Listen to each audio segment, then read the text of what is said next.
Madonna está en un congreso y la Cami está de viaje, no sé qué, aquí estamos de desfilo nomás, además que se puede. La semana que viene van a tener su práctico, ¿sí? Después viene el feriado, que no estaba en los cronogramas de nadie, y después volvimos a tener práctico. Entonces, ante la situación y que yo ya no tengo más margen para maniobrar más nada, hoy el teórico está un poco pesado, porque están de alguna manera y el del feriado, lo había achicado los dos, pero me dio los contenidos de los dos hoy acá. Entonces, aguántenme, ténganme paciencia, está un poquito pesado de cantidad de contenido, ¿sí? Después queda un teórico más, vamos a ir como de los 50 a los 70, podemos llegar hasta mediados de los 50, vamos de los 50 a los 70 y terminamos la parte que dictamos nosotros. Después trabajamos las últimas dos clases, en lo que pasó a los 70 en adelante, gracias a ustedes, ¿sí? Realmente trabajamos casi todos los años con los premios principales, vamos a ver qué proponemos este año, ¿sí? Eso es más o menos lo que va quedando. Entre medio, o sea, tenemos ahí un parcial y ya la última partecita ya no la evaluamos con parcial. ¿Qué me pasa en este tiempo? Que tenemos estas tareas de entender, yo siento que yo pierdo el libro y que ustedes pierden el libro también, ¿no? O sea que como que cada vez que tengo que empezar, bueno, es como retomar de cero.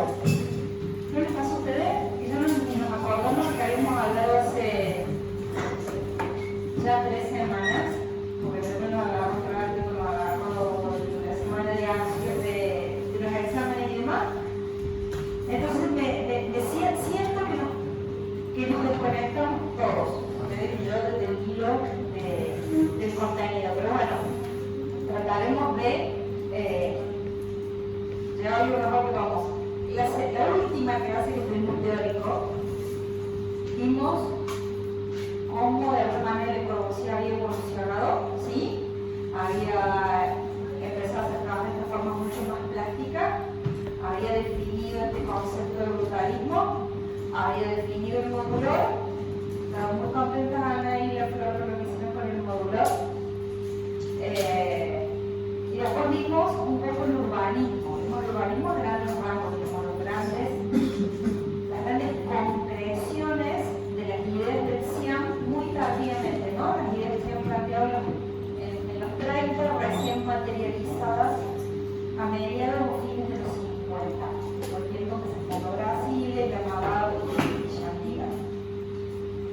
De alguna manera, estas son las cosas para que lo volvamos a leer, ¿no? Esta idea de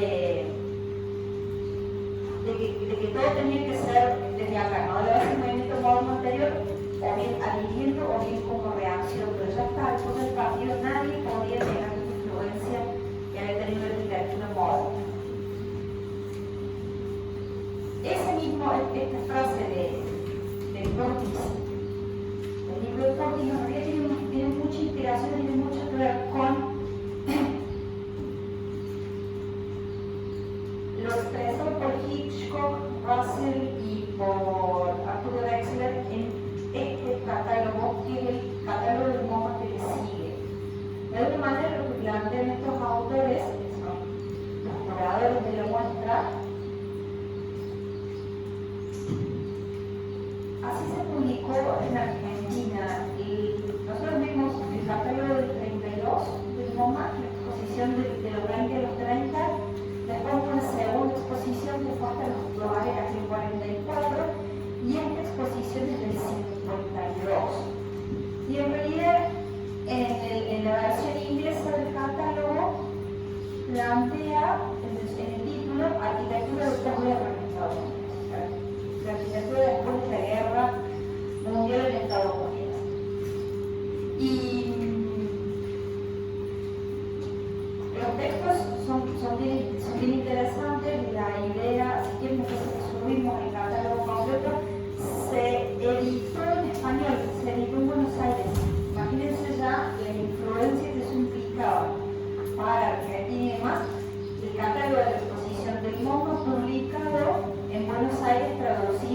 demás.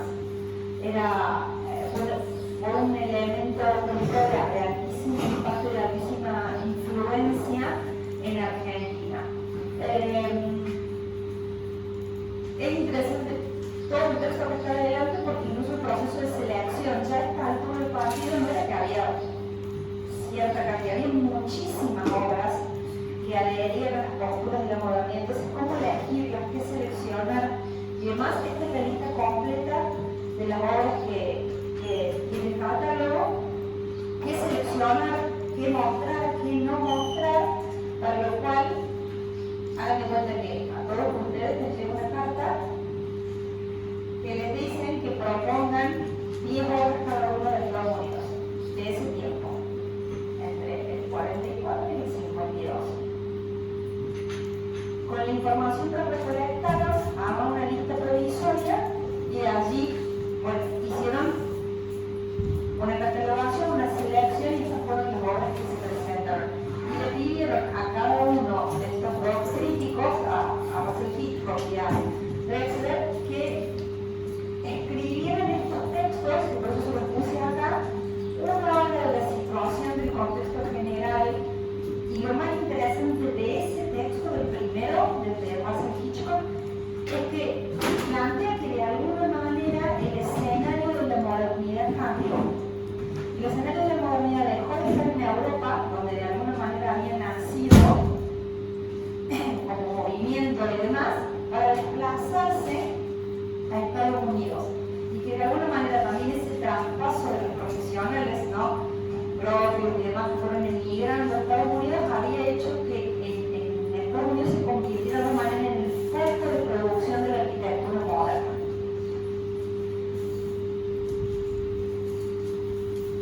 Al mismo tiempo, habla de una apropiación de parte de los usuarios de la arquitectura moderna. Y plantea incluso, se los digo porque después van a aparecer algunas obras que van a responder a este concepto. Las familias jóvenes, la gente más joven, ahorra dinero para poder contratar un arquitecto moderno que le haga la casa. ¿Sí? Ya no esa cosa de la vivienda tan tradicional y más una apropiación de parte de los usuarios de las ideas de la modernidad. Y luego el texto de Drexler va trabajando con la evolución del arquitecto por arquitecto y hay una apareciendo hasta favoritos y demás. Cada obra tiene un espacio muy chiquitito de explicación. Entonces, yendo a esa idea de los arquitectos, de cómo había cambiado el escenario, esta casa que si bien es como muy posterior de Gropius, que había emigrado y se había instalado en Harvard, de alguna manera es las personas más influyentes en esa etapa de la modernidad, porque él influye desde el aula y empieza a formar un grupo de trabajo, un grupo de colaboradores. Entonces, él deja de producir tan intensamente, hay muy pocas obras de él en este periodo, ya entre los 40 y los 50. La casa se las dejé como una referencia de, es la casa que él mismo se construye para él en Massachusetts, en las afueras, que todavía está muy ligada a las cosas de la Bauhaus, ¿no? La ven y todavía hay toda una relación con la Bauhaus, más allá de que iba incorporando elementos tradicionales, como por acá aparece la piedra, la integración de la casa con la topografía y demás, uso escultórico de las escaleras y los instalamientos por acá, la planta netamente funcional y demás. Entonces, ¿qué fue esta idea? Vamos a tener importante de esto y una obra que está más adelante, que es el centro de graduados de Harvard también. Y prácticamente de Gropius no tenemos producción, lo tenemos influyendo desde la enseñanza, influyendo desde las aulas e instalando las ideas de la modernidad desde las aulas. Este sí es el caso de lo que decía Russell Hitchcock en el texto introductorio del catálogo del 52, en el 57 en Argentina, pero en el 52, y acá vuelven a aparecer los emigrados. Los escandinavos, el Eliel Saarinen, su hijo Eero Saarinen, su hija Pixan Saarinen, que principalmente se ocupó del interiorismo de la casa y demás, y una sociedad más. Si yo les tapara la fecha que está por acá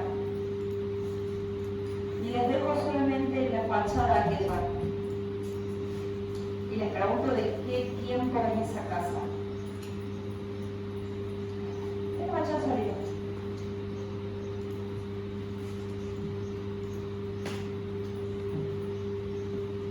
¿Qué les parece? ¿Qué me dirían?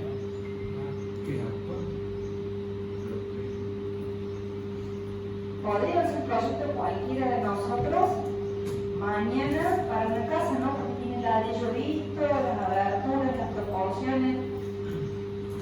Lo que van a lograr de alguna manera en este tiempo algunos arquitectos es conseguir un lenguaje, algo muy difícil, prácticamente atemporal, ¿no? Que no esté cargado de esa cuestión tan de época. Por eso ese es el valor de esta casa, de una familia que simplemente, como les comentaba recién, hacen como la gente se esfuerza por tener estas casas por tener estas casas modernas, ¿no? Adhieren al impulso de la modernidad. Desde ahí la casa, la fachada es muy simple, fíjense la planta, también es disruptiva de alguna manera de algunas cuestiones de amor de un gran espacio, fíjense que está acá, ¿sí?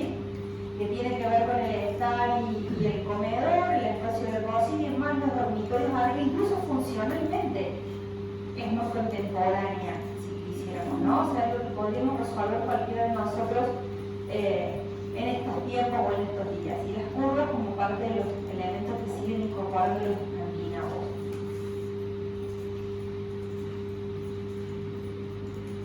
¿Cómo me faltaba esa? Ahí está. Esta casa se la conoció hace unos años, pasa que si yo no le pongo este nombre no le van a encontrar más fácil a googlear, como This is House de Philip Johnson, porque se creía que había sido su trabajo final de carrera, ¿sí? Y en realidad no fue eso. Entonces, hoy se la conoce la casa con el nombre, o hay una intención de que la casa sea conocida simplemente con el nombre de la dirección, ¿sí? La casa de Philip Johnson en Cambridge.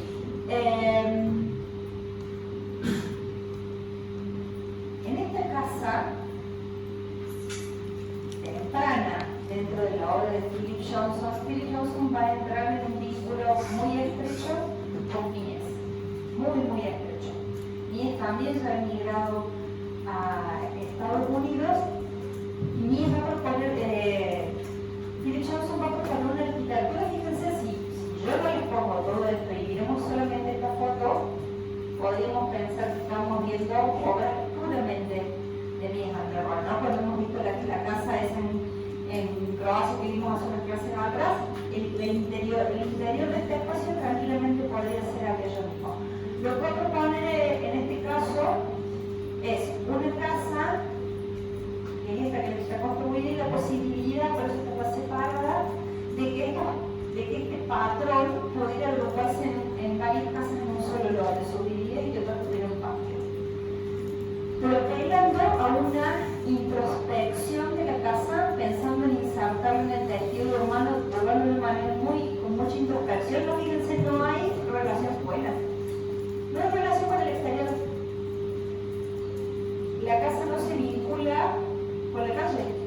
La casa tiene todo un cerco perimetral que la limita, por ahí hay una puertita para entrar, y entro a este patio y la casa está tirada al fondo del lote, en donde allí sí el nuevo toma todos los postulados, digamos, más propios de Philip Johnson. Y esta es la propuesta para agruparlas. De los discípulos, o de los, no es exactamente un discípulo porque trabajó con él, pero se forma el Bauhaus junto con Gropius. El emigrado más famoso después de Gropius de Alemania es Marcel Breuer. ¿Alguien vio la película Brutalista? Ganó un Oscar en la última. Bueno, la película, si quieren, pues lo buscan, está en. No está en YouTube, está en algunos sitios para verla en línea. Terminaron afirmando que en realidad la película está inspirada en la vida de Marcel Royer, en la postura de Marcel Royer con respecto a la arquitectura. Royer llega a Estados Unidos junto con Gropius, empiezan trabajando juntos, hay algunas obras de ellos juntos o asociados que son muy interesantes, y después lentamente Marcel Royer va empezando su propia carrera, que es muy prolífica en Estados Unidos, a diferencia de la de Gropius, que se fue como apagando en términos de producción arquitectónica. Hay muchas obras de Royer, son todas muy interesantes. A mí me interesa mostrarles esta particularmente, que se llama si tienes la casa para los Heller, le construyó dos casas a los Heller, por eso dice Heller 1 y Heller 2, y otra casa que hace un tiempo después. A esta casa se le conoce con el nombre de casa binuclear. Por acá siempre, o tenemos que tener como siempre en cuenta el comitente, ¿no? ¿Quién es el dueño de casa? ¿Qué quería? Y lo que voy a plantear, Roger, en esta casa voy a explicar mucho más la planta que el alzado en líneas generales. Es lo siguiente: una casa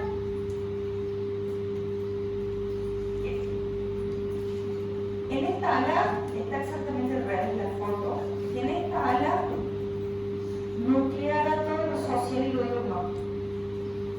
¿La ven? El estar, el comedor, la cocina, las dependencias de servicio, el lavadero, la habitación de servicio y más. ¿Sí? Está todo en esta tira que está por acá. Y que lo nocturno queda en otro bloque, totalmente diferenciado. Entonces, ¿qué hay acá? Una habitación en suite. ¿Sí? Acá está. Otra habitación acá. Y para los niños pequeños, al papá de los niños pequeños le molestaban sus hijas pequeñas. Se lo digo así porque es un pedido expreso. El papá de los niños, el que pagó la casa, no quería que los niños estén jugando acá mientras él estaba, no sé, leyendo o fumando un cigarrillo. Entonces, les genera en este lugar las dos habitaciones y todo un playroom separado dentro del ala esta nocturna, si quieren, ¿no? O el ala de los dormitorios. ¿Cómo vincula las dos significaciones a través de este volumen que actúa como hall de ingreso o como recibidor y que me permite la distribución hacia los dos lugares? Si uno agarra, ustedes se ponen a pensar, hay muchísimas casas que tienen planteos similares a estos, ¿no? Trabajar con alas diferenciadas, y en realidad todo nace en esta casa. Por eso les digo que es importante esta casa, más allá que no sea la obra más significativa en cuanto al lenguaje. Y después tiene todo, bueno, propio de esta época, tiene el garage, por acá, y muchas de estas casas tienen como un pequeño anexo para huéspedes o una cosa así. En vez de tener una habitación más adentro de la casa, tienen un sector para huéspedes. ¿Qué otra cosa introduce Marcel Royer en este proyecto? ¿Por qué el techo a dos aguas tiene que ser así?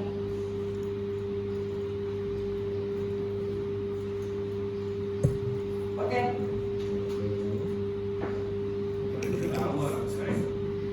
¿Por qué va a ser así? Esto me da una imagen vieja, ¿sí? Yo hago un techito y dibujo el techito de la casita así, dibujo el niño, ¿no? Como el techito de la casita así. Pinta viejo. Si yo lo hago así, yo puedo tener el techo en pendiente que así no pinta viejo, ¿no? Entonces a esto le van a llamar techo mariposa. Invertido, ¿no? Es un techo a dos aguas de todas maneras, pero como le ponen las alas de una mariposa. Un poquito más complicado para que no se te tape nunca esta canaleta, porque va a tener un problemita interesante si se te tapa la canaleta esa, que el escurrimiento libre hacia el exterior no lo tiene.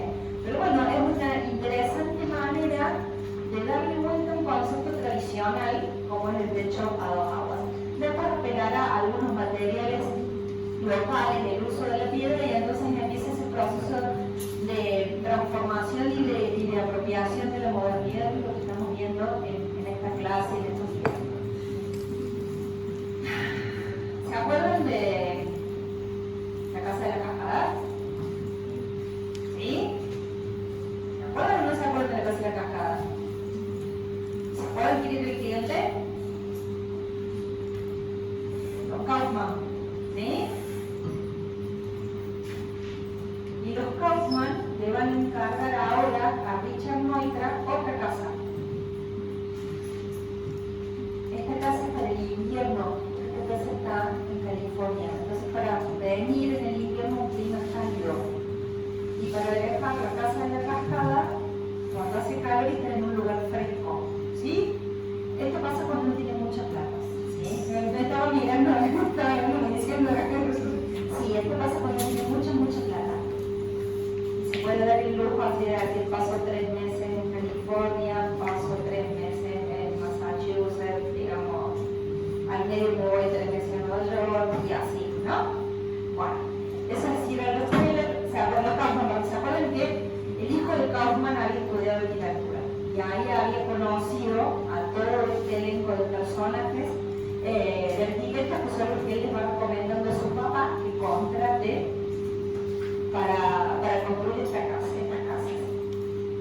Ustedes tienen una imagen más en la diapositiva porque yo les hago un PDF, ¿sí? Que es esta que está acá. ¿A esta se la acuerdan de algún lado?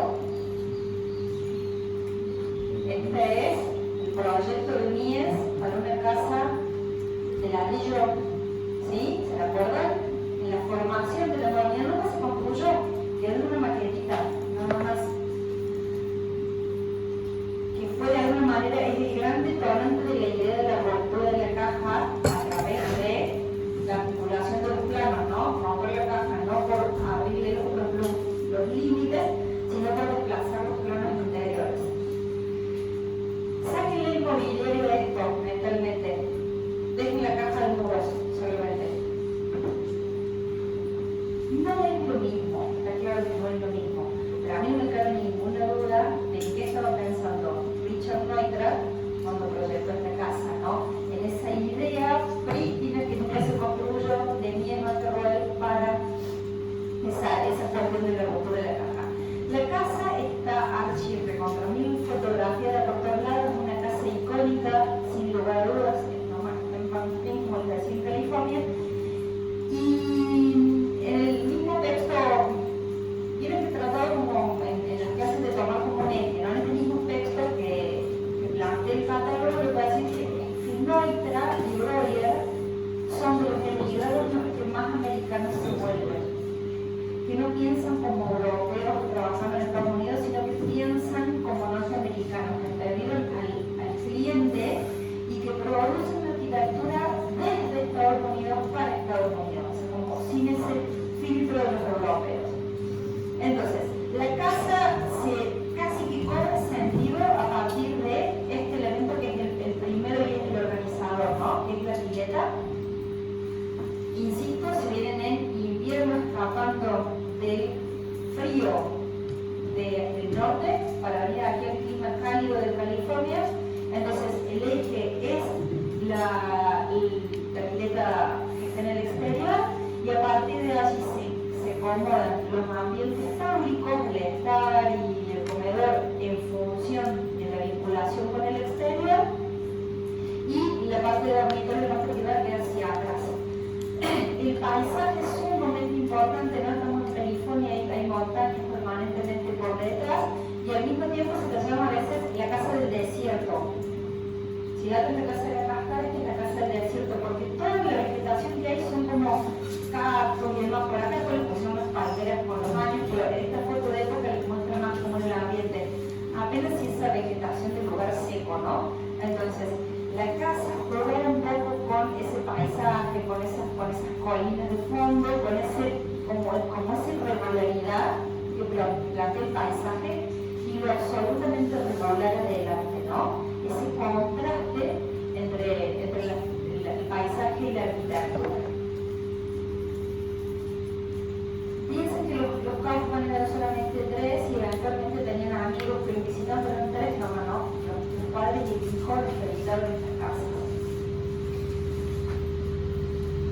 tal vez el emigrado más americano de todos, lo hacen todos los días, me lo hacen a mí los días viernes cuando vengo. Pero el viernes que yo vengo, o el viernes que no vengo, seguramente el Señor me va a pastor. Quien más se adaptó a la idiosincrasia de los estadounidenses fue Mies, que tiene una producción en este tiempo de los 40 a los 60, a los 50, a los 60 en Estados Unidos, muy importante. ¿La conocen a la casa?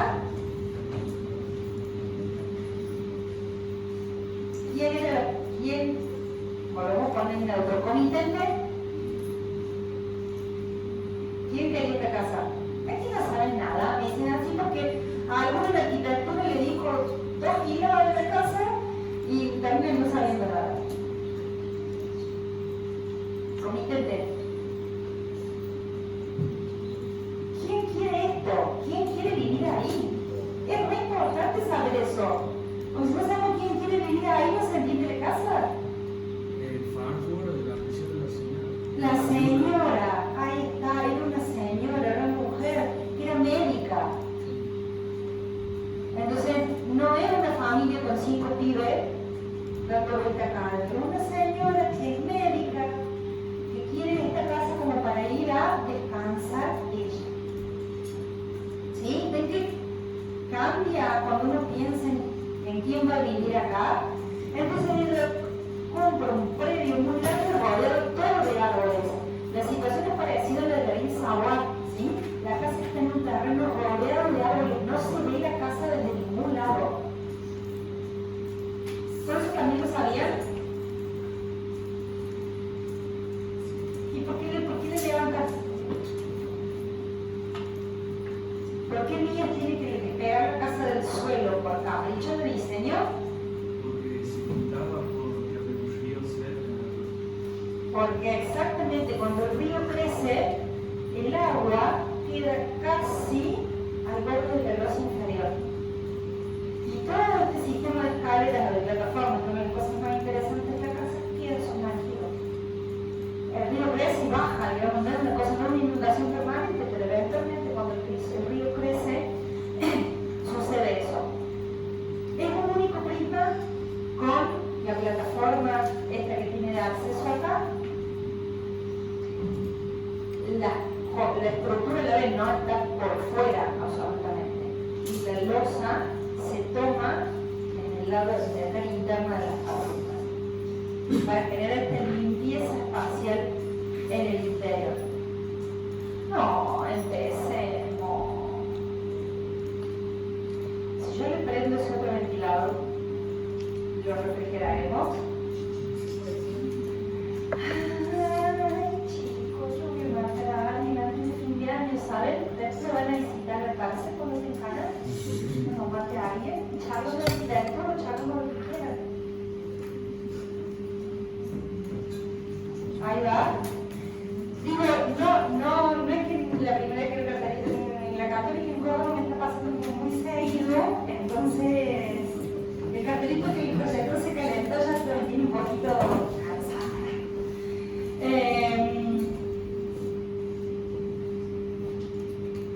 El único elemento que articula el espacio es este que está acá adentro, ¿no? ¿Cuál es la particularidad de esto? Ahí tienen la foto. ¿Qué me dicen? Ustedes saben mucho de la casa, según ustedes. Todas las fachas indicadas. No, pero del elemento que articula la espacialidad, define la espacialidad interior, que es el que está acá. Es el baño. El baño está adentro, para un lado quedan definidos los muebles de la cocina, para el otro lado, ¿sí? Lo usa para definir o delimitar la espacialidad interior, o lo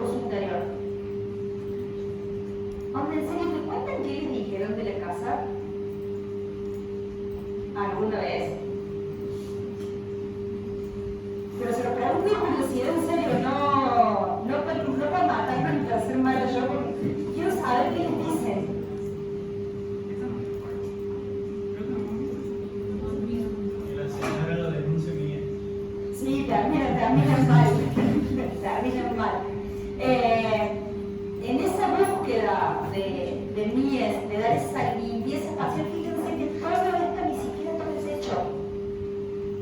Solamente hay unos puntos de contacto del hecho que tienen que ver con algunas cosas de las instalaciones. No lo sé, me pregunto, ¿dónde miércoles están las instalaciones en esta casa con esta losita así? ¿Cómo hizo? Abajo no hay nada. ¿Dónde está el tanque de agua? ¿Cómo le llega el agua al baño de la cocina? ¿No? Es una proeza llegar a esta limpieza cargando con todas las instalaciones sobre la espalda.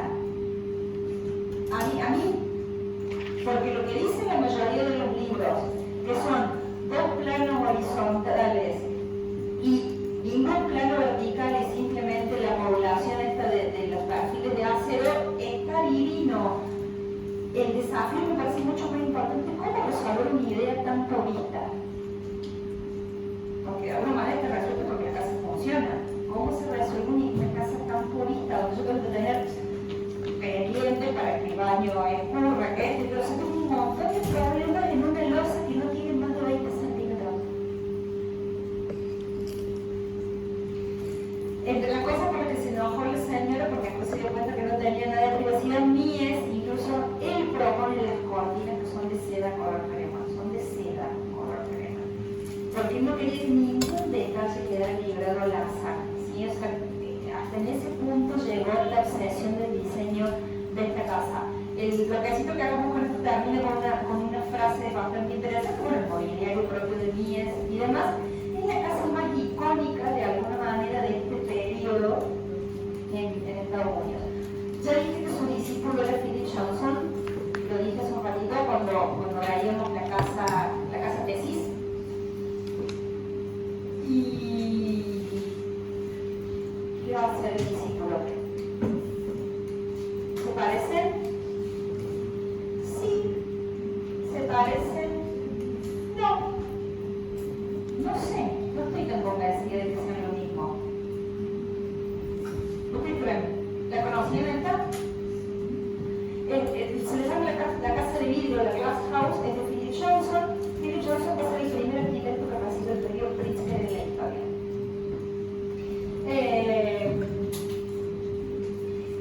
La primera cosa, miren la casa en las distintas estaciones. Son tres casas diferentes, si quieren, ¿no? Porque el paisaje se mete o el paisaje atraviesa esta transparencia, que es mucho más osada que esta transparencia. Acá el núcleo, de alguna manera, en esta casa está todo gritado. Solamente un arquitecto puede vivir acá, ¿no? Porque si no, como dijiste recién, el dueño de casa termina denunciando al arquitecto. Entonces solamente acá puede vivir un arquitecto que tenga los patitos desacomodados, como lo tenemos todos nosotros, y que nos encantan estas ideas crudas. La casa no flota, la casa se aferra al piso, se asienta en el piso. Y eso le permite resolver todo el problema de las instalaciones y demás a partir de este núcleo, este cilindro que inserta a un extremo casi del volumen, y ahí adentro resuelve el baño. ¿Sí? Un volumen de ladrillo. ¿Qué te deja poner el tanque de agua arriba sin que se vea? Le deja hacer un montón de cosas, le deja sacar las instalaciones por el piso sin ningún problema. Va a parecer algo que después de una idea o que viene de alguna idea mucho más madura de Mies, trabajando también en Europa Nuevo, que es la modulación. Fíjense que me voy a saltar esta, voy acá, acá, acá y acá. Son 3 módulos por 2 en la carpintería. Y pone en este paño una puerta de piso a techo, que es simétrica con otra que está de aquel lado. Entonces, en los únicos 2 paños en que altera la modulación, los espeja para darle esa cuestión de simetría en la carpintería también. Después el resto lo resuelve, fíjense que los muebles de cocina dividen el espacio por acá, son estos bajitos por acá, y este otro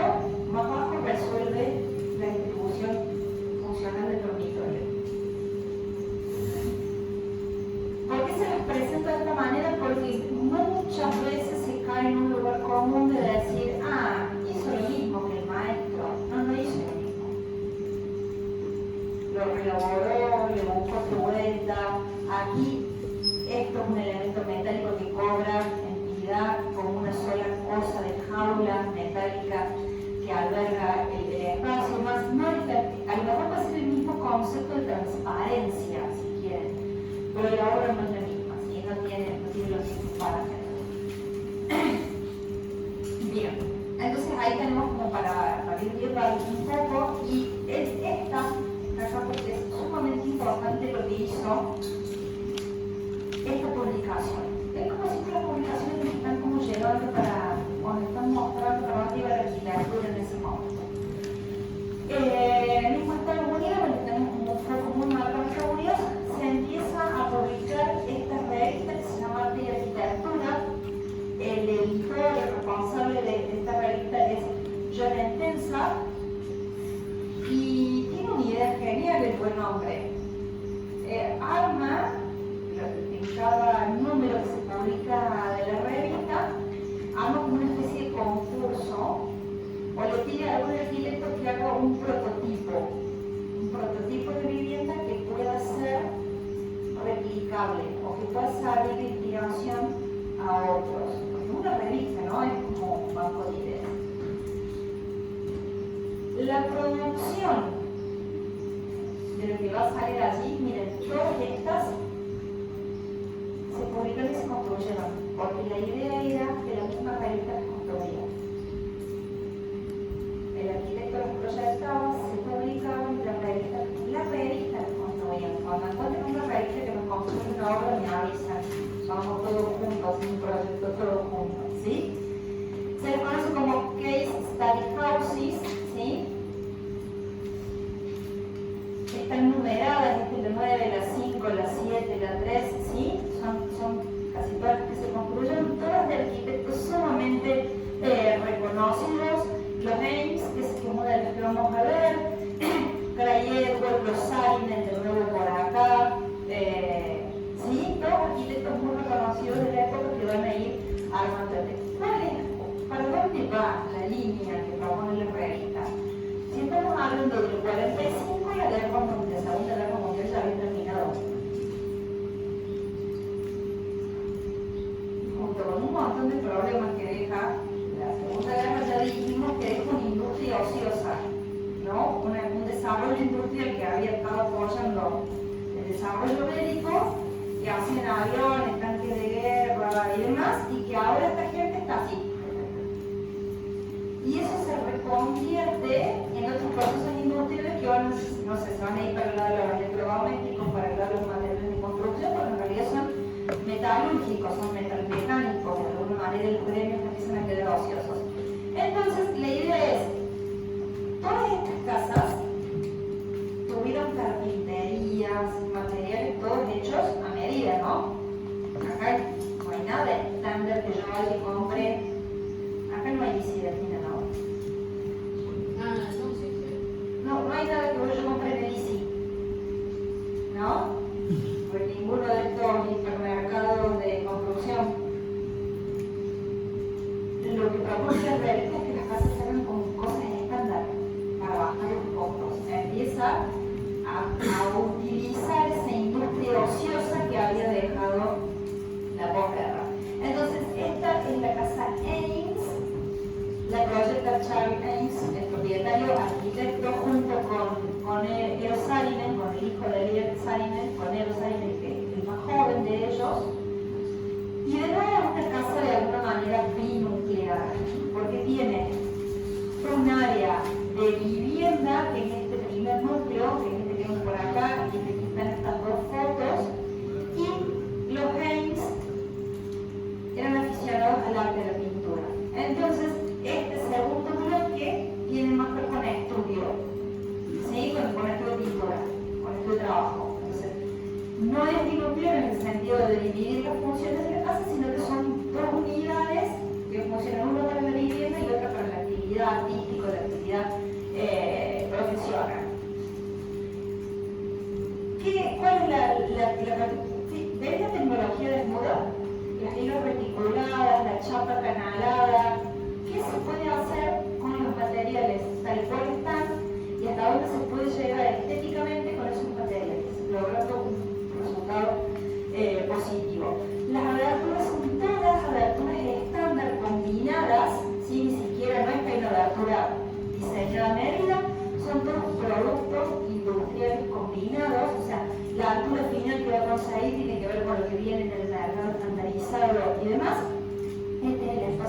altura que viste que está acá, que es el hall, de alguna manera está la casa, la parte principal, y después tal vez en eso que dije que el costado de la pintura, con una inspiración un poco tardía de Mondrian, una cosa así, trabaja con colores puros, rojos, azules y demás, y estas líneas que van definiendo esas geometrías. El paño de atrás está revestido de madera, pero toda la tecnología está a la vista. Entonces ese es el desafío de hacer una casa que tuviera calidad espacial, que tuviera buenas condiciones de habitabilidad, pero con materiales estándar de bajo costo.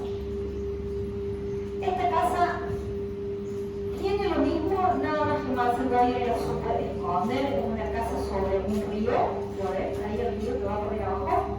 Acá adelante está el río. La casa vuela. La casa respetó la vegetación natural. Fíjense cómo incluso la deja pasar, generando estos huecos para que la vegetación natural pase. Y la casa está armada con dos grandes reticulados recostados. Hay dos paneles reticulados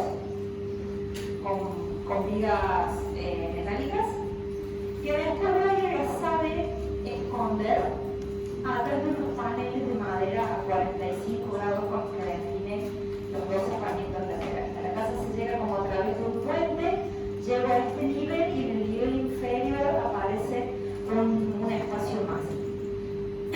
Sí, entonces es el mismo principio de uso de una tecnología estándar aplicada para una casa de fin de semana, en este caso, sí, sobre un río, con un tremendo respeto por la naturaleza y un uso de los materiales que permite que la casa sea de otra manera económica, pero que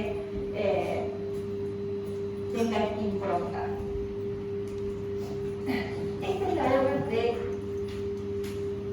Gropius, la beca más renombrada dentro de Estados Unidos, que es el Centro de Graduados de Harvard. Hay algunos textos, hay algunos libros que dicen que acá Gropius lo único que hizo fue poner la firma, porque ese grupo de colaboradores que él había armado a su alrededor son los responsables del proyecto claramente, que de él hay poco y nada. Y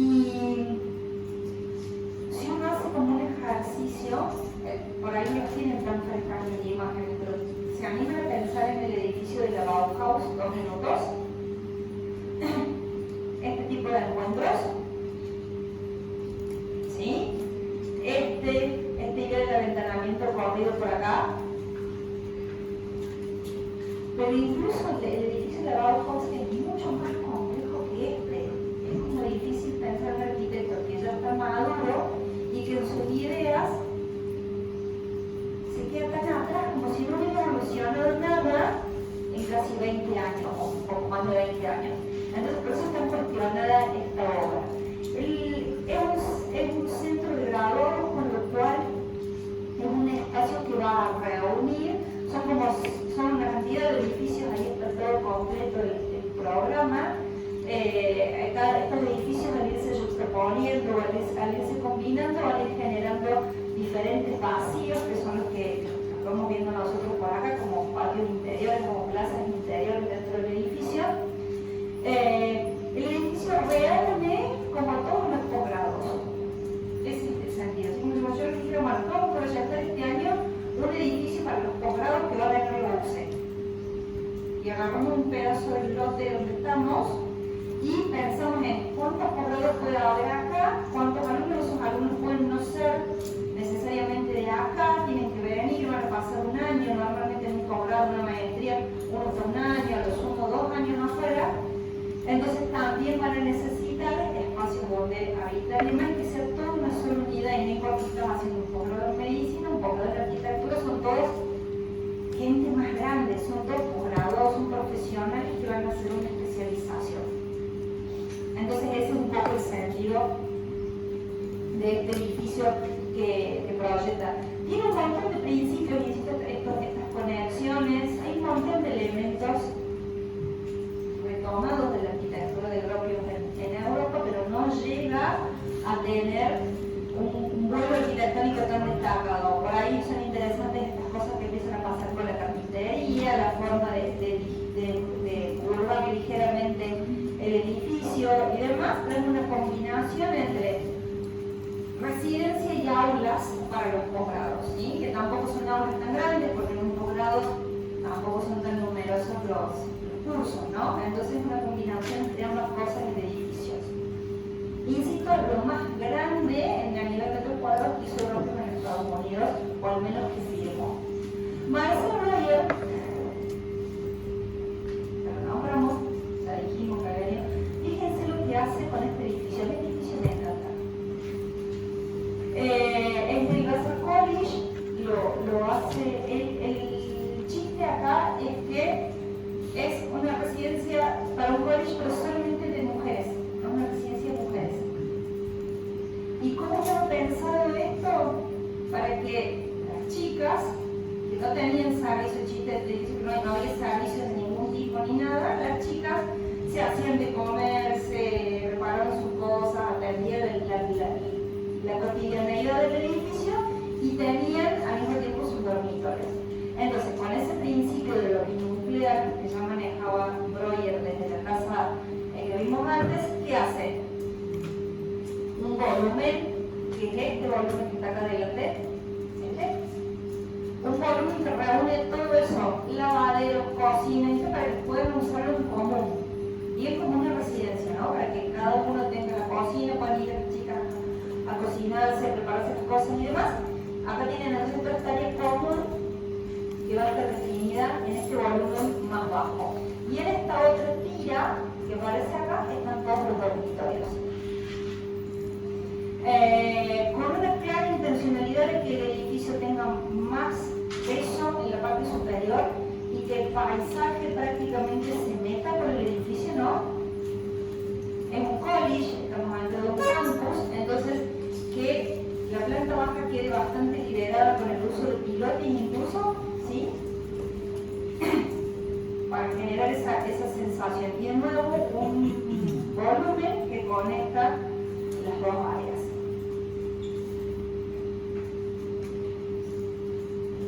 Y con este, creo que vamos a hacer un cortecito.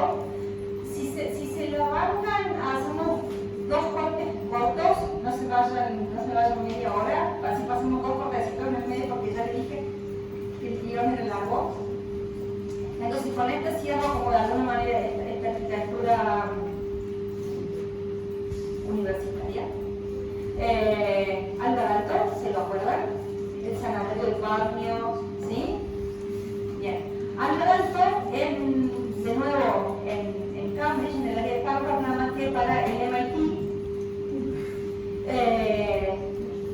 La necesidad de nuevo de hacer dormitorios para los estudiantes del MIT. Entonces, el edificio, no se ve en ninguna foto, será posible. El edificio después de esta calle está el río, allá, ¿sí? Este paisaje natural, después de esta calle está allá. Y por este lado está la parte deportiva del campus.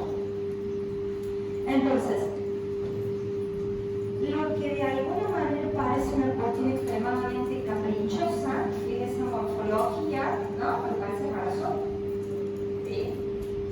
¿Qué estaba haciendo? No sé, se durmió y le salió la línea así. Algunos autores hablan de que es como una W o una M, no sé, como embuste, suavizada. Y haber terminado quedando de esa forma, es verdad, pero lo que él va a buscar con esto es que la mayor parte de los dormitorios tengan vista directa. Lo que está buscando es la calidad espacial de la comunicación con el paisaje. Y el resultado va a terminar siendo esta forma en particular, ¿sí? Que hacia la cara que da el río la va a ir ondulando y hacia la cara que da al campus va a ir rectificando la geometría de alguna manera con líneas rectas. ¿Qué otra cosa hace como innovación? Miren de la forma en que adosa las escaleras por fuera, en voladizo. En vez de llegar con esto del piso y no saber qué hacer acá abajo, a las escaleras las va generando a partir de losas en voladizo, tomadas de los distintos niveles, y la escalera aparece recién en el punto en que es necesario. Y libera a todo esto que pasa por abajo, por estos dormitorios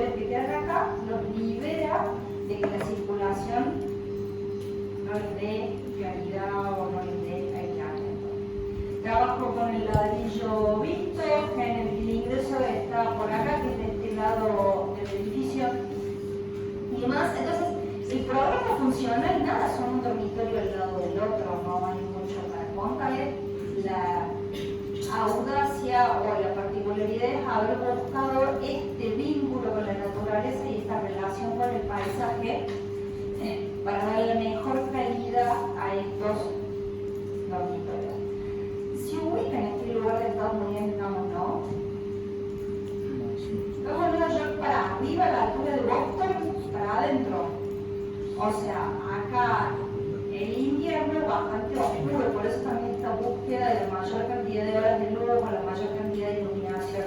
Estas no son decisiones caprichosas, responden al contexto, responden al lugar. ¿Sí? Bueno, antes que entremos con edificios, váyanse. Pero no se vayan más de 15, ¿ah? ¿Puede ser? Tomen aire y vuelvo.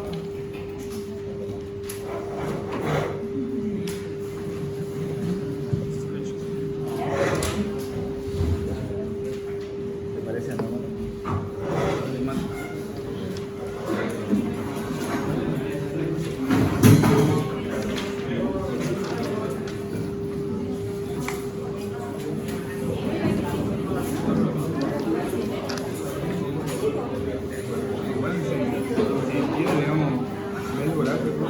¿Sabe a qué hora habla?